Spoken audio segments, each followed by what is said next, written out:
My brother punched me in the face at his wedding and no one said a word. 10 years later, he came begging to live in my house with his wife, who once called me trash. If you've ever been the black sheep of your family, this story will hit home. It was a crisp November morning, and I was alone on the terrace of my oceanfront home in Half Moon Bay. A gentle breeze rustled the tall grasses along the cliffs, and the Pacific stretched endlessly before me, calm, powerful, eternal. I had just taken my first sip of coffee and was reviewing quarterly reports from SupplyLink when the gate alert chimed on my phone. At first, I thought it was a delivery. But when I glanced at the monitor, my body went rigid. Standing at my wrought iron gate, framed by sunlight and desperation, were two faces I hadn't seen in a decade, faces I never thought I'd see again. Aaron and Vanessa, my brother and his wife. Their appearances startled me. Aaron, once the picture of Wall Street polish, now had flecks of gray in his hair, lines etched deeply into his forehead, and a crumpled shirt clinging to his thinner frame. Vanessa, who used to glide into rooms with designer heels and ice-cold elegance, now wore jeans and a stretched sweater, her hair pulled back hastily. Behind them, a modest sedan sat parked on the street, overstuffed with luggage. The contrast between what they were and who they had become was so stark it took me a full 30 seconds to process what I was seeing.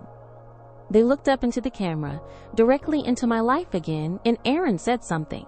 I couldn't hear it, but I didn't need to. I already knew what he was asking. They wanted me to let them in. 10 years ago, Aaron punched me in the face in front of 80 wedding guests. My own brother, who once held the back of my bike when I was 5, drove his fist into my cheek because I dared to speak the truth about the way my family had treated me. Vanessa stood beside him, smirking, satisfied. Not a single person stepped in. Not my mother, not my father, not even the guests. And now they were here, outside the house I had bought with money they said I'd never earn, built from a company they once mocked as a cute little app business. I stared at the screen, heart pounding. The air around me felt thinner, heavier. My fingers trembled slightly as I put the coffee down. They don't get to just show up. Not after everything. Not like this. But before I made a decision, before I opened the gate or closed it forever, I had to say something to you. Because this story isn't just about two people returning when their world collapsed. It's about every person who's ever been betrayed by the people who were supposed to love them the most. It's about setting boundaries so painful you wonder if you're the villain. And it's about what happens when the people who once destroyed you come back asking for shelter. Before we go any further, comment where in the world you're watching from, and make sure to subscribe, because tomorrow's story is one you don't want to miss. I stood at the gate for a long moment, letting the weight of memory settle into my chest. Vanessa shifted her stance, visibly uncomfortable. Aaron kept glancing at the security camera, the same way you check for movement in the dark, half hopeful, half ashamed. They didn't know who I had become. They didn't know what I had survived. And they certainly didn't know that the woman inside this house wasn't the same girl they used to silence. As I walked down the gravel path toward the gate, I wasn't just confronting my past. I was protecting my future, my home, my peace, my daughter. Because sometimes the question isn't whether you can forgive your family. The question is whether they ever truly saw you as family to begin with. I was born 4 years after Aaron, in a modest colonial-style house tucked into a quiet middle-class neighborhood in Boston. My parents both worked in finance. Dad was an investment advisor. Mom was an accountant, which meant they were rarely home before dinner. But that didn't matter when I was little, because Aaron was there. He was my entire world. He held my hand when we crossed the street. He let me tag along when he played basketball with the neighbor boys, even when they groaned about the little sister. He taught me how to ride a bike, running alongside me on the uneven sidewalk until I found balance. When kids teased me for my curly hair or my lisp, Aaron stepped in with fists clenched and eyes blazing. "You leave her alone or you'll deal with me," he'd say, and they listened. For a long time, I thought that was what love looked like.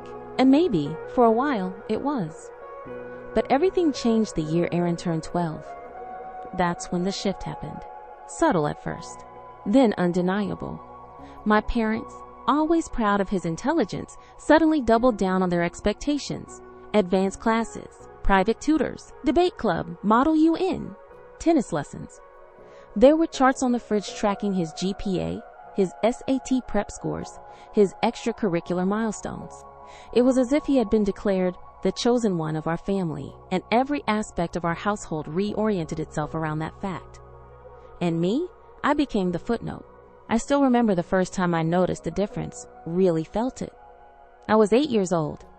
I had just won my school spelling bee, beating out 5th graders, and came home clutching the small gold trophy like it was the Stanley Cup. I ran into the kitchen, beaming, ready for hugs, cheers, something. Mom looked up from her laptop. "That's nice, sweetie," she said, barely glancing at the trophy. "Put it on the shelf." 5 minutes later, Aaron walked in and casually mentioned he got a B+ in advanced algebra. Mom lit up like a Christmas tree. "Oh, Aaron, that's wonderful. That class is so hard I knew you'd pull through. Let's celebrate this weekend, okay?" I quietly set the trophy down and slipped away. That night, I buried it under my bed. From that moment on, I started watching, measuring, tracking how often my name came up at the dinner table, rarely, how often my achievements were dismissed as cute or expected, how my mistakes were scrutinized but Aaron's were excused as growing pains. When I starred as Alice in the school play, no one came to watch. "Aaron has a regional debate competition," they said. "You understand, right?" I nodded, but something inside me shifted, something brittle and silent. As Aaron entered high school, he changed. The warmth that once protected me turned cold, sarcastic, superior. He would mock my hobbies, calling theater, playing dress-up, and saying I should focus on something useful. He loved correcting me in front of guests, pointing out grammar mistakes or flawed logic just to hear our father chuckle. By then, I had learned to keep my victories to myself. When I aced a test, I smiled silently. When I placed top in the science fair, I tucked the ribbon away before anyone noticed. Their approval, I realized, was conditional, and I never met the conditions. The irony was, I didn't give up. I worked harder, straighter A's, more clubs, volunteering at the local hospital. I practically performed worthiness, hoping someday they'd look at me and see more than a backup character in Aaron's story. But the more I tried, the more invisible I became. One day during freshman year of high school, I came home ecstatic. I'd been chosen for student council. I told my mom as she stirred sauce on the stove. "Uh-huh," she murmured. "That's nice. Can you grab Aaron's suit from the dry cleaner tomorrow? He has that internship interview." It was always Aaron, his needs, his plans, his future. Even the fridge was a monument to him. College brochures from Ivy League schools, printouts of his mock trial wins, a photo of him shaking hands with a local senator. And then there was me, her daughter, somewhere between the grocery list and the electric bill. The final straw came when I was 17. I had just received a full scholarship offer from Northwestern. Full ride, business program. One of the best in the country. I ran home with the letter, my hands trembling, heart pounding with pride. I found them at the kitchen table. "I got it," I said, "full scholarship. Tuition, housing, everything." My dad looked up from his newspaper. "Northwestern has a decent program," he said. "Not quite Princeton, but still solid." Then the phone rang. It was Aaron. He had just landed a summer associate spot at Goldman Sachs. My parents squealed, put him on speakerphone, and began planning a congratulatory dinner before I had even put my letter down. That was the night I realized I wasn't just overlooked, I was deliberately diminished. But strangely, that realization set me free. Because once you stop chasing a kind of love that's always just out of reach, you start looking inward, you start choosing yourself. That night I made a quiet promise in my room, the same room where my childhood dreams had been formed and discarded. I would build a life that mattered to me, not for applause, not for validation, just because I could. What I didn't know then was how much strength I'd need to keep that promise, or how often I'd be tested by the very people who made me doubt my worth in the first place. Leaving Boston for college felt like stepping off a suffocating stage and into the first breath of fresh air I'd had in years. Northwestern was nothing like home. It was bold, diverse, chaotic in the best way. And no one there knew who Aaron was. No one saw me as the backup sibling. I wasn't a daughter trying to earn a nod of approval. I was just me, Emma Mira, 17, terrified, hungry to build something of my own. My dorm was in a 5-story brick building near Lake Michigan. My roommate, Tessa, was a marine biology major from Seattle who loved spicy noodles and old soul records. We had nothing in common on paper, but we laughed until 2 a.m. most nights, and for the first time in a long time, I felt seen. During orientation, I stumbled into a tech startup showcase by accident. I was just looking for the free pizza, but what I found was something I didn't know I'd been missing: possibility. Student founders barely older than me were pitching ideas to investors with real money. One girl was developing a health app for diabetes management. Another team had built a 3D printed prosthetic arm. They weren't waiting for degrees or parental blessings. They were just doing it. And something inside me snapped awake. I switched from a single business major to a dual program, business and computer science. My academic advisor raised an eyebrow. "That's ambitious," she said, "and extremely demanding." I nodded. So was being invisible for 18 years. I dove into my classes like my life depended on it. Data structures by day, financial modeling by night. I spent weekends in hackathons and case competitions instead of parties. Not because I wanted to prove anything to my parents anymore. That ship had sailed. I wanted to prove it to me. I joined the Women in Business Association and the Campus Entrepreneurship Club. That's where I met people who changed the course of my life. Zoe, a brilliant coder who wore anime hoodies and could debug in her sleep. Daniel, a marketing major with a voice like a podcast host and 1,000 ideas a minute. And Jackson, a logistics nerd who got giddy talking about supply chains. During sophomore year, the spark became a blueprint. It started with a question: why was it so hard for small businesses to manage inventory and connect with local suppliers? I'd seen it firsthand. My work-study job was at a campus bookstore that constantly ran out of essentials but had stacks of unsold junk no one wanted. So I began sketching out a platform, something lean, mobile, intuitive, something that could give power back to small business owners. I called it Supply Link. At night, I taught myself Python and mobile frameworks. I watched hours of YouTube tutorials with cracked headphones while eating cold noodles. Every cent I earned from web design side gigs went into cloud hosting and UX tools. I worked 20 hours a week, took 18 credit hours, and still pulled a 3.9 GPA. And yet every Sunday, I still called home. Old habits die hard. "How's school?" Dad would ask distractedly. "Great, I'm building an inventory platform for local." He'd cut me off. "Aaron just got invited to speak at a finance summit in London. Can you believe it?" I'd smile. "That's great, Dad." "Keep working hard, Amira. Get a good internship like your brother. That's the key." The calls got shorter. So did my answers. I stopped expecting them to care, but some part of me still wished they would. Then came Professor Lawrence Bennett. He was a guest judge at a campus pitch competition, a former tech CEO who had sold his logistics company for $40 million before moving into academia. I pitched Supply Link with shaking hands and no expectations. After the event, he pulled me aside. "You've got something here," he said, "but you're thinking too small. This isn't just a campus project. This is a real solution. You ready to get serious?" I nodded so hard I thought my neck would snap. Under Lawrence's mentorship, everything leveled up. He tore apart my business model and rebuilt it with me. He introduced me to alumni investors and startup incubators. He taught me how to ask for money without apologizing for my ambition. "You're not a girl with a hobby," he said. "You're a founder with a future. Start acting like it." Junior year, we launched the first beta of Supply Link with 20 local businesses. The reviews were honest, brutal, and golden. The interface sucked. The onboarding flow was confusing. But the idea worked. There was a need. We just had to get better. And we did. I stopped sleeping, pretty much. My hair thinned. I lost 10 pounds. But we rebuilt the platform from scratch in 8 weeks. Senior year, we got our first angel investment. Not much. Just enough to rent a shared office, pay Zoe and Jackson part-time, and launch in 3 new neighborhoods. Still, no one back home cared. One Christmas, I came home for dinner and excitedly told my mom we'd signed a major client, a regional food distributor. She barely looked up. "That's nice. Do you want more potatoes?" Across the table, Aaron sipped his wine. "Supply Link sounds like a dating app for forklift drivers," he muttered. They laughed. I didn't. Not because it hurt anymore, but because I had stopped giving them the power to. By the time I graduated, SupplyLink was in 5 cities. We weren't profitable yet, but we were alive and growing. Most of my classmates were polishing resumes.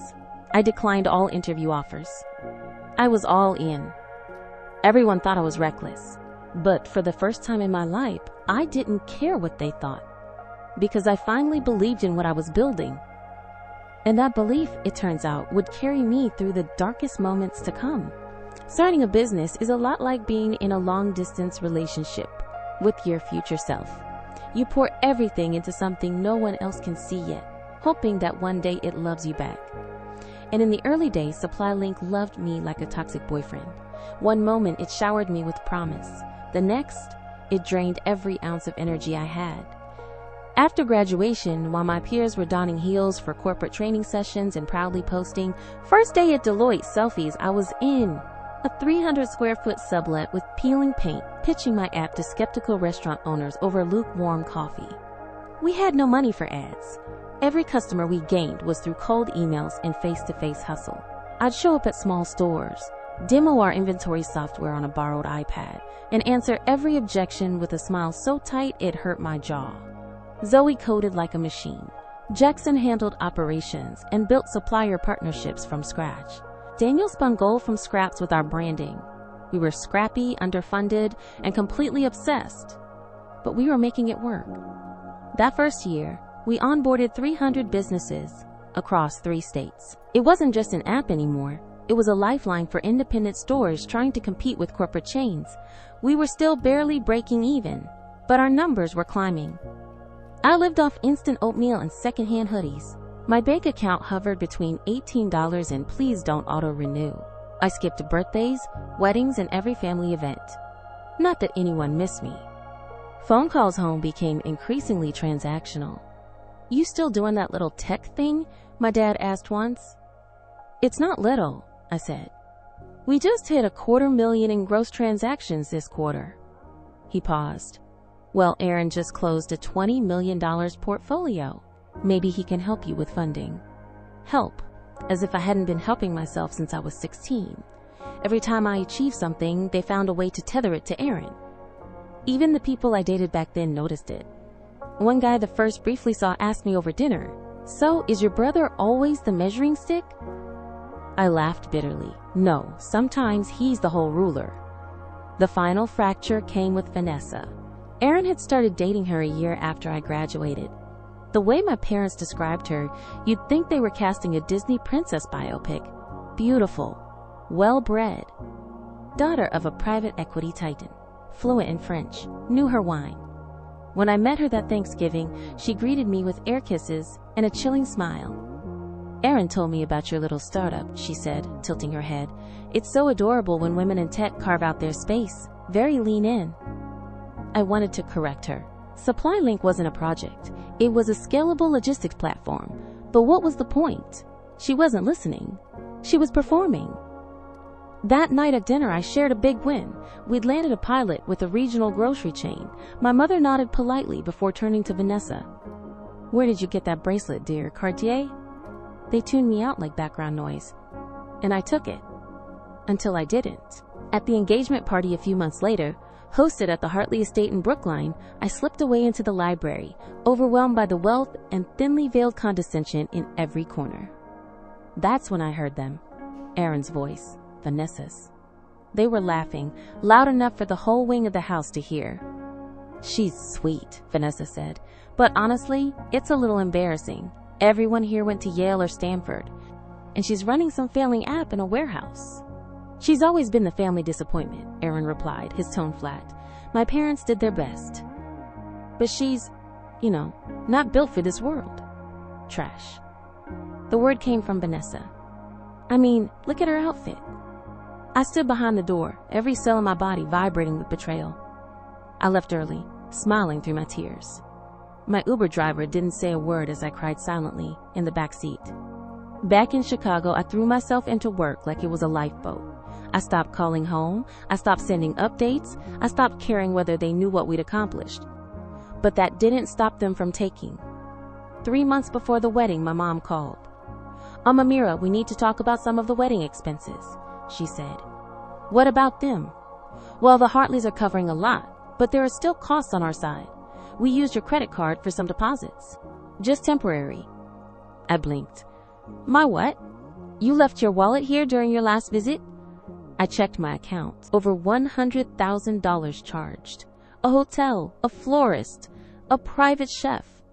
My hands shook. You can't just take from me, I said. That's theft. Don't be dramatic, she replied. Aaron would do the same for you. I hung up and filed a dispute with the credit card company. But the damage was done, literally and emotionally. I didn't press charges. Maybe I should have. But there's something about being hurt by family. It makes you hesitate in ways you wouldn't with strangers. You want to believe there's still something salvageable. That if you just say the right words, they'll suddenly become who you wish they were. I showed up to the wedding rehearsal because I was raised to be polite. I wore a thrifted dress and kept my hair simple. Vanessa was already tipsy by dinner. I heard you're upset about the credit card thing, she said loudly. You poor thing. Is the app not doing well? I bit my tongue. Then Aaron appeared. You're selfish, he snapped. This was about family. You used it to make it about you. And that's when I snapped. You hit me where it hurts for years. You stole from me. You humiliated me. And now you think I owe you peace and silence? He punched me. Hard. In front of everyone. I fell against a cocktail table, my cheeks split open. No one moved. Not even my mother. I walked out, bleeding, humiliated, and free. That was the moment I stopped hoping for reconciliation and started building a life where their approval was no longer the currency I chased. The rehearsal dinner was held at a luxury waterfront restaurant overlooking Boston Harbor. Candlelight flickered on white linens, violins played softly in the background, and every guest looked like they belonged on the cover of New England Society Monthly. Everyone except me. I had arrived quietly in a thrifted navy dress and heels that pinched. My makeup was minimal. My presence? Barely acknowledged. My parents were too busy fluttering around Vanessa's family, who exuded wealth like perfume. Vanessa's father, Richard Hartley, gave a speech about legacy, lineage, and how Aaron was the son he never had. Everyone applauded. My mother dabbed her eyes with a linen napkin. I sat near the back with distant cousins and barely touched my food. What they didn't know, what no one knew, was that I had come not for reconciliation, not even for closure. I had come to say goodbye. But fate had a different send-off in mind. After dinner, guests moved to a private bar lounge for cocktails. I stood quietly near a window, sipping ginger ale, when Vanessa approached, tipsy and radiant in a white lace dress. Amira, she said sweetly, loud enough for nearby guests to hear. Thank you so much for your generous contribution. Aaron told me about the credit card. That was so thoughtful. A few people turned toward us. The room didn't go silent, but the air changed. I blinked. That's not what happened, I said calmly. It wasn't a contribution, it was theft. Her smile tightened. Oh, don't be dramatic. You're always so sensitive.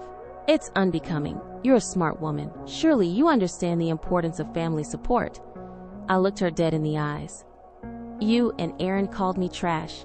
You mocked my work, humiliated me at your engagement party, and your family treats me like a stain on your carpet. And now you want gratitude because you got caught stealing? Vanessa's smile disappeared completely. You poor, bitter little thing, she said. No wonder your own family can't stand you.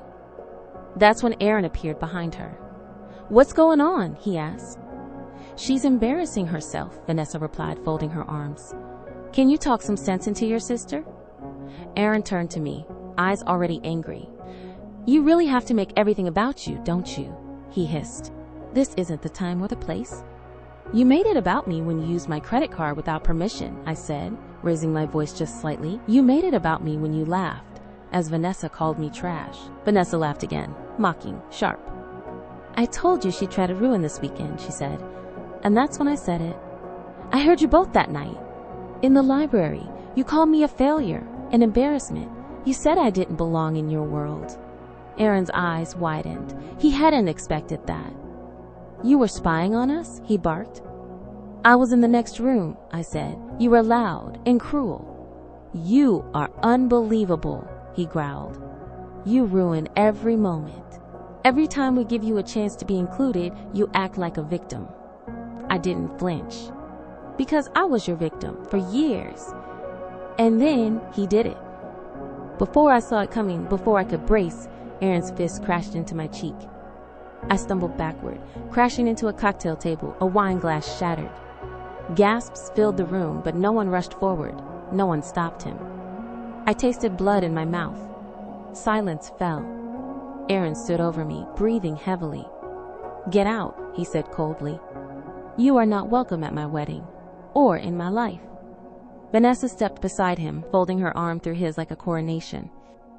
"You've embarrassed yourself enough, Amira. Do yourself a favor. Go back to your little startup and stay out of real life." My vision blurred. I could feel dozens of eyes on me, some shocked, some avoiding, none intervening. My parents stood off to the side, frozen. My mother's hand covered her mouth. My father looked down at the floor. No one came to my defense. Not a single hand reached out. I stood up slowly, head throbbing, jaw aching. I didn't scream. I didn't cry. I walked. Out the door, into the cold Boston night. The air hit my face like ice. I hailed a cab with shaking hands, blood trickling down my chin. The driver didn't say a word. He didn't have to. Back at the hotel, I packed in silence. My cheek had already begun to swell. I stared at myself in the mirror for a long time, tracing the edge of the bruise, and realized something strange. I wasn't sad. I was done.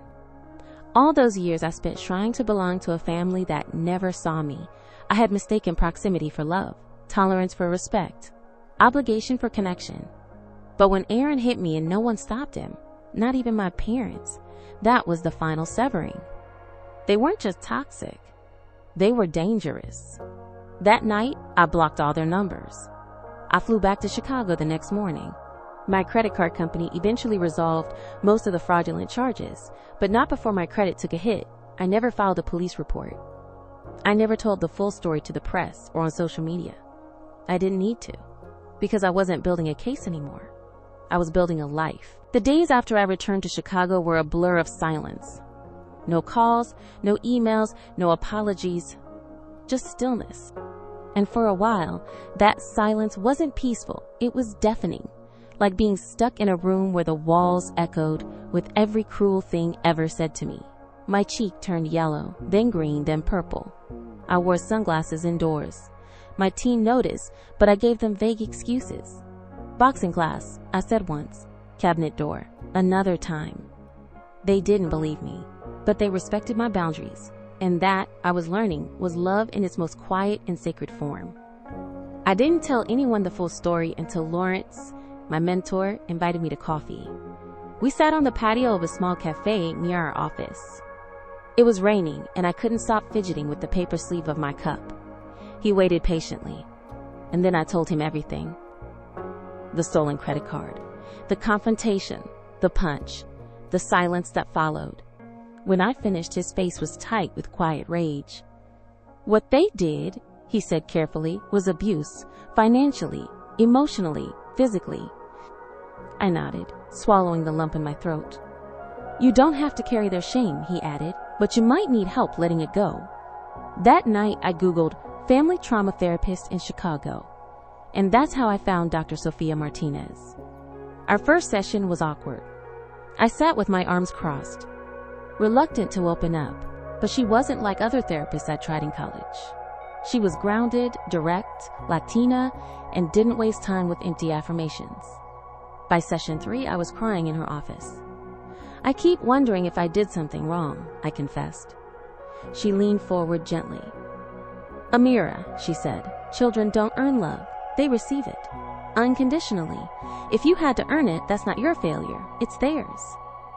Week after week, we unpacked the damage.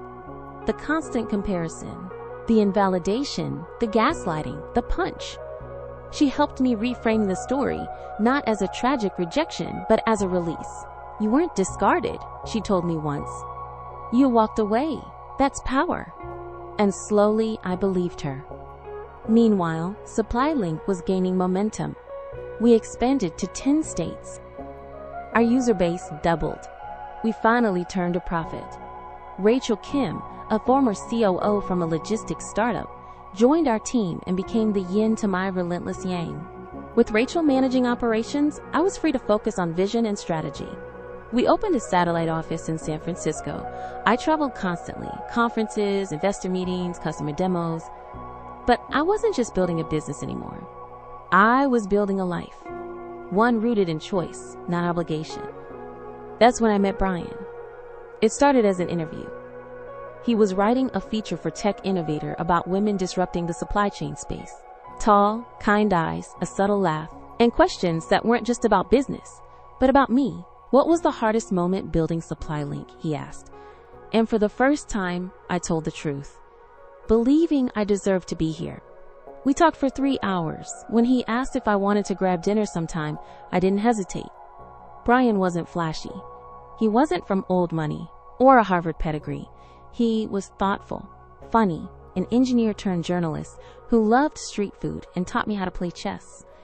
On our third date, I told him everything. About Aaron, about Vanessa, about the punch. He didn't flinch. Instead, he reached across the table, took my hand and said, "Family isn't who raises you, it's who rises with you." I didn't know it then, but I had just met my future. The following year, we bought a home together, an oceanfront house in Half Moon Bay with wraparound windows and a view that made every morning feel like rebirth. We didn't rush. Brian kept his apartment in the city. We dated with intention, built rituals, Friday night wine tastings, Sunday farmers markets, weeknight brainstorming walks, where he listened as I planned SupplyLink's next expansion. I joined a women founders forum, I took up yoga, I learned to cook. Lawrence visited often. Sometimes we sat on the porch for hours, saying nothing, just breathing in the peace neither of us had growing up. Eventually, Brian proposed on the beach below our house, at sunset, with no one around. We married there too. No drama, no apologies needed, just friends, chosen family, and our promises whispered into the wind. Lawrence walked me down the aisle. Rachel stood by my side. And a year later, our daughter was born. We named her Lily, after Brian's grandmother. The first time I held her, I whispered, "You will never have to earn love. Not from me." Every milestone since, her first steps, first words, first laugh, felt like a victory over the past. A declaration that this cycle ended with me. I didn't block out my past. I didn't erase it. I simply stopped living in it. And in doing so, I built a life I never thought I'd have. Safe, honest, real. Not perfect, but perfectly mine. The ocean was calm that morning, a sheet of silver stretching toward the horizon. I stood on the terrace of my home, coffee in hand, quarterly report from SupplyLink open on the table. Lily was at swimming class with Brian. The air was clean, cool. There was peace in every corner of my life. Until the gate buzzed. I glanced at the monitor without thinking, expecting a delivery or maybe one of our neighbors. Instead, I froze. Standing at the gate, disheveled and hesitant, were Aaron and Vanessa. For a moment, I thought it was a mistake, a hallucination, a trick of the light. But no, it was them. Aaron, once tailored to perfection, now stood in a wrinkled button-down, eyes hollow, stubble creeping across his jaw. Vanessa, always polished to the point of artifice, now wore jeans and a faded sweater. Her hair, once glossy and styled, was pulled back in a plain ponytail. Behind them sat a dusty sedan. The back seat was crammed with luggage, blankets, boxes, plastic bins, their lives condensed to whatever fit in a single car. I didn't move. I just watched the monitor, heartbeat in my throat. Why now? Why here? And then Aaron looked directly into the camera and said the words I never thought I'd hear from his mouth. Please. I stood at the gate for a full minute before walking down the gravel path. My heart was thudding, but my face was calm. I had practiced this moment 1,000 times in therapy, but never imagined it would actually happen. When they saw me approaching, Vanessa's eyes welled up instantly. Aaron stepped forward, unsure if he should speak first. "Amira," he said softly, "you look well." I said nothing. He cleared his throat. We didn't know where else to go. What happened? I asked, voice flat. They exchanged a glance. The kind of look you give someone when you're not sure who should admit the worst. I lost my job, Aaron said finally. The firm was involved in some shady investments. SEC came down on us hard. We lost everything, savings, pension, gone. Vanessa added, we sold the house, then the condo. We've been bouncing between friends, but they've run out of patience. We need somewhere to stay, just until we get back on our feet. I stared at them. You want to stay here? We wouldn't ask if we had any other option, Vanessa whispered. We're not expecting handouts. We just need time, a place to breathe. I blinked slowly.